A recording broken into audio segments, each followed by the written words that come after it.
বলছি, অনেকেই 100 দিনের কাজের জন্য বিগত সরকারের আমলেই জব কার্ড করেছিলেন। যাই হোক, কাজটা বন্ধ হয়ে গিয়েছিল। হয়তো তৎকালীন বিরোধী দল বলেছিল যে 100 দিনের কাজ নিয়ে দুর্নীতি হয়েছে, যার কারণে 100 দিনের কাজ কিন্তু বন্ধ ছিল। পুনরায় বিজেপি সরকার ক্ষমতায় আসার পর 100 দিনের কাজ নিয়ে উদ্যোগ নেওয়া হয়েছে। উদ্যোগ নেবেন তারা, খুব শীঘ্রই 100 দিনের কাজ করবেন। তবে আমরা ইতিমধ্যে জানতে পেরেছি 100 দিনের কাজ নয়, এটা 125 দিনের কাজ। তবে যারা পুরনো জব কার্ড রয়েছে তারা নিশ্চয়ই কাজ পাবেন। যারা নতুন জব কার্ড করতে চাইছেন, কিভাবে করবেন? আজ আমরা আমাদের স্টুডিওতে পেয়েছি বোয়ালমারি নন্দনপুর গ্রাম পঞ্চায়েতের পঞ্চায়েত প্রধান সুফল সরকারকে। ওনার কাছ থেকে জেনে নেব বিস্তারিত। নমস্কার সুফলবাবু, গ্রামীণ সমাজের পক্ষ থেকে স্বাগত।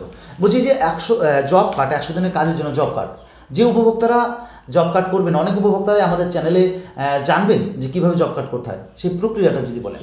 হ্যাঁ, জব কার্ড করতে গেলে বিশেষ করে স্থানীয় লোক হতে হবে এবং ভোটার হতে হবে, এবং ভোটার হওয়ার পরে ওকে ফ্যামিলি থেকে আলাদা করতে হবে। আলাদা করলে কী হয়, জব কার্ড নতুন করতে গেলে যেমন কী হয় বলতো, এই ফ্যামিলি থেকে আলাদা হওয়ার পরে ওর সিডি গ্যাজেট করা হয়। আচ্ছা স্যার। জব কার্ড হতে গেলে সিডি গ্যাজেটটা করতে হবে, এবং আধার কার্ড, ভোটার কার্ড, হ্যাঁ, এগুলো রেশন কার্ড নিয়ে, হ্যাঁ, আর সিডি গ্যাজেট নিয়ে আমাদের অঞ্চলে যখন গিয়ে সিডি গ্যাজেট বলতে সিডি গ্যাজেটটা কোথায়? সিডি গ্যাজেটটা বলতে যে আমাদের এইগুলো আছে, মানে এই অনলাইনগুলো আছে, হ্যাঁ, আচ্ছা আচ্ছা। এই অনলাইনগুলোর মধ্যে থেকে হয়ে যায়, হ্যাঁ, অনলাইন ক্যাবগুলোর মধ্যে থেকে হয় না? ক্যাবগুলো থেকে হয়ে যায়, হ্যাঁ।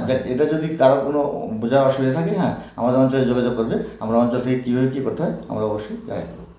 নতুন করে জব কার্ড হলে এইটাই প্রসেস, মানে এই প্রসিডিউরটাই রয়েছে হয়তো। আর এরপরও যদি বিস্তারিত কোনো উপভোক্তা জানতে চান বা আমাদের দর্শকরা জানতে চান, নিশ্চয়ই তার নিকটবর্তী যে অঞ্চল রয়েছে সেখানে যোগাযোগ অবশ্যই আমাদের সাথে যোগাযোগ করলে, হ্যাঁ, আমরা যথাসাধ্য সম্ভব বুঝাই দেবো। ধন্যবাদ। আপনাকে আগামী নিশ্চয়ই আবার দেখা হবে। ভালো থাকবেন, সুস্থ থাকবেন। নমস্কার।